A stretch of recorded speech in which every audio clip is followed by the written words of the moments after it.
सावधान मेरी माता और बहनों, 20 नवंबर को है सबसे महाशक्तिशाली इस साल की मार्गशीर्ष अमावस्या। इस अमावस्या पर जो भी मेरा बताया यह एक उपाय कर लेगा वह व्यक्ति उसके जीवन में कभी गरीबों नहीं देखेगा और कभी दुखी नहीं रहेगा, हमेशा खुश रहेगा और उसके जीवन में धन की कभी कमी नहीं होगी। समय रात 11:45 से 12:15 के बीच। दिशा उत्तर दिशा की ओर मुख करके हाथ में धतूरा लेकर उसे पर हल्दी लगा दो और अपनी सारी मनोकामना धतूरे से बोल दो और जाकर शिव जी के शिवलिंग पास चुपचाप रखाओ। मात्र 10 घंटे में मनोकामना पूर्ण हो जाएगी। अब एक बात सावधानी से सुनिए, शायद शिव महापुराण के माध्यम से अभी तक ये बात सामने नहीं आई, पर शिव पंचायत कथा में आ रही है, तो सावधानी से सुनना। एक प्रश्न हमारे भीतर खड़ा होता है, जब हम सूर्य नारायण भगवान को अर्घ देते हैं, जल चढ़ाते हैं, तो वो जल पृथ्वी पर जब गिरता है तो उसके छींटे हमारे शरीर पर लगते हैं। क्या वो ठीक है? क्या वो श्रेष्ठ है? तो शिव महापुराण की कथा कहती है, जब हम सूर्य को अर्घ देते हैं, सूर्य को जल चढ़ाते हैं, तो पानी जब पृथ्वी पर गिरता है उसके छींटे हमारे शरीर पर लगते हैं, तो वो श्रेष्ठता का भाव निर्मित करते हैं, वो गलत नहीं हो सकता। कारण अब वो भी समझ लीजिए। अब सूर्य नारायण भगवान को आप जल चढ़ा रहे हो तो छींटे नहीं लगे, उसके लिए क्या स्टूल पे चढ़ के चढ़ाओगे कि कुर्सी पे चढ़ के चढ़ाओगे? अरे बोलो तो सही। अब कई लोगों के दिमाग में यह बात भरा गई कि हम भगवान को जल चढ़ाते हैं, वो हमारे शरीर में छींटे लगते हैं, जमीन पे से पानी गिरता है, वो हमारे शरीर को छींटे लगते हैं, भगवान को अच्छा नहीं लगता होगा। कौन ने कहा? पहले तो उसको पकड़ के लगा। मेरे राम जी महाराज, मेरे भगवान कृष्ण, बड़े बड़े संत साधु सन्यासी तपस्वी साधक उपासक जितने भी हुए, जिन्होंने सूर्य की आराधना करी, इन्होंने टेबल पे चढ़कर या कुर्सी पे चढ़कर जल नहीं चढ़ाया, इन्होंने पृथ्वी पर खड़े होकर ही, क्योंकि पृथ्वी तत्व के देव हैं शिव।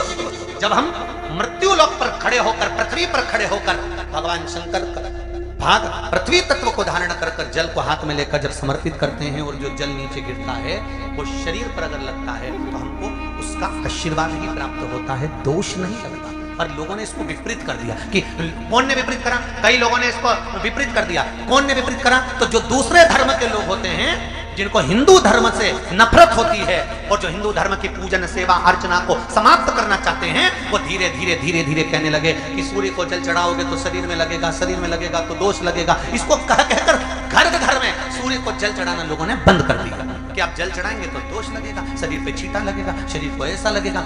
ये दोष नहीं। कितनी सुंदर बात है महाराज। सूर्य नारायण भगवान को जब जल चढ़ाया जाता है, हाथ सिर से 8 इंच की दूरी पर होना चाहिए। जम के बोलिए, सिर से कितना ऊंचा होना चाहिए? 8 इंच ऊपर अपना हाथ होना चाहिए मस्तक से सूर्य को जल चढ़ाते समय। और न चांदी का, न स्टील का, न लोहे का, न प्लास्टिक का, न कांच का, न सोने का कोई बर्तन, न कांसे का, न एल्युमिनियम का, न पीतल का, केवल एक पात्र होना चाहिए, वो है तांबे का। काय का पात्र होना चाहिए?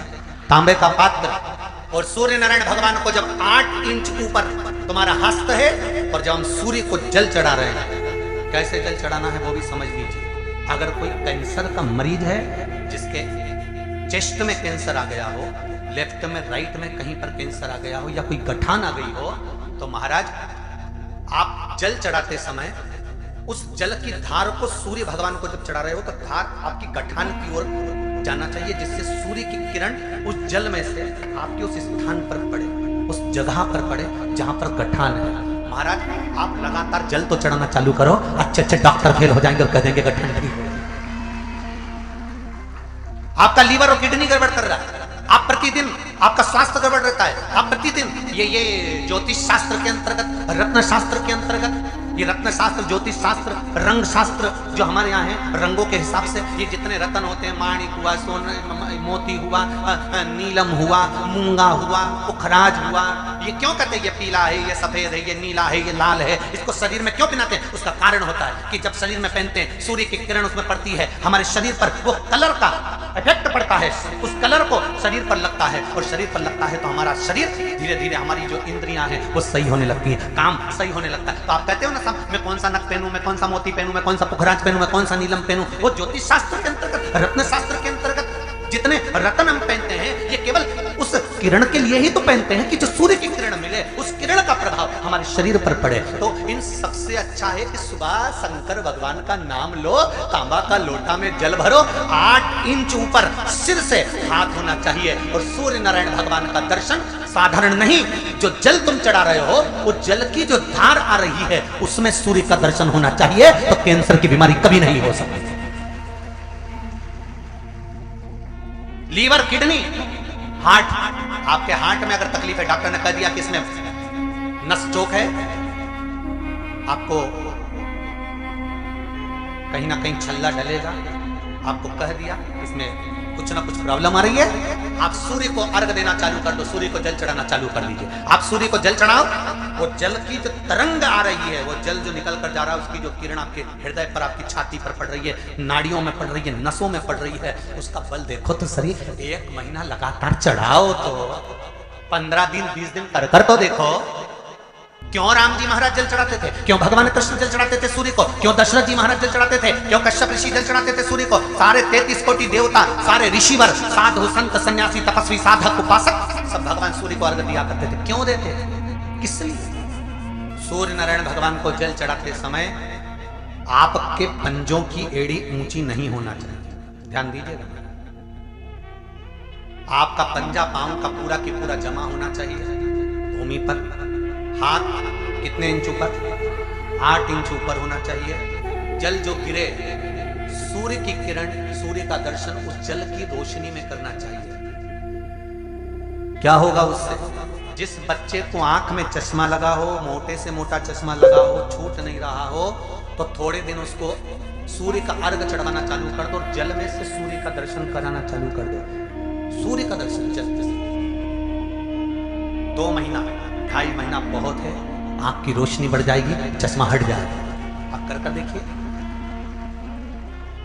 अब एक प्रश्न और खड़ा होता है सूर्य को अर्घ देने। गुरुजी, पंचदेव पंचायत में सूर्य नारायण भगवान शंकर की पंचायत में हैं। सूर्य नारायण को हम फ्लैट में रहते हैं, हम फ्लैट के अंदर रहते हैं, तो हम फ्लैट में रहते हैं, हमारे यहाँ अगर छज्जा नहीं है, हमारे यहाँ जगह नहीं है, तो हम सूर्य को अर्घ कैसे दें? तो महाराज खिड़की तो होगी, अगर घर में फ्लैट में पानी ढुलेगा और आप लोग नहीं समेट सकते तो एक बाल्टी रख लो, एक पात्र रख लो, पर सूर्य नारायण भगवान को अर्घ देकर रोशनी शरीर पर पड़ना चाहिए। जिंदगी में कभी कोई बड़ी बीमारी नहीं आ सकती। कितने लोग देते हैं सूर्य को अर्घ? जरा हाथ उठाओ। बहुत बढ़िया, बहुत जोरदार। पुरुष लोग भी देते हैं ना, चाहे बच्चे से बच्चा, बच्चों के हाथ में भी एक लोटा पानी पकड़ा। घर में छोटे बच्चे हो ना, उनको तांबे का लोटा दो, पानी दो, जा बाहर खड़ा हो जा, एक लोटा पानी चढ़ा के। पहले दिन आप स्वयं बच्चे के साथ बाहर खड़ी हो, ओटले पर, घर के बाहर खड़ी हो, छत पे खड़ी हो या घर के बाहर खड़ी हो, और बच्चे से लो चढ़ाओ बेटा, देखो ऐसा हाथ 8 इंच ऊपर करिए, तांबे का लोटा लेकर पानी धीरे धीरे डोलना है। जैसे वो स्लो मोशन के सीन नहीं होते नाटक में, ये एकदम धीरे धीरे, बस नहीं तो मालूम पड़े छोरा छोरी एक साथ उंडेल के नहीं। जल चढ़ाते समय उस पानी में से सूर्य की किरण पड़ना चाहिए, सूर्य की किरण। एक बात और कहना चाहूंगा, अगर आप लोग स्वीकार करेंगे तो, अगर कहीं आपको लगता हो कि बच्चा पढ़ने में कमजोर है, विद्या में कमजोर है, रिजल्ट अच्छा नहीं आ रहा, पढ़ने में कमजोर है, वो पढ़े अपनी जगह पढ़े, वो कार्य करे अपनी जगह करे, मेहनत करे अपनी जगह करे। बच्चों को कह दो कि कुछ समय के लिए सूर्य को अर्घ देना चालू कर। सूर्य की किरण जहां पर ब्राह्मण या हिंदू धर्म का व्यक्ति मस्तक पर तिलक लगाता है, भुकुटियों के बीच में उस सूर्य की किरण इस भुकुटी के बीच पड़ना चाहिए, परंतु पानी कम से कम ना करते हुए स्लो मोशन में धीरे धीरे गिरना चाहिए, एकदम धीरे धीरे। तो यहाँ एक रेखा सूर्य की किरण से पड़ती है।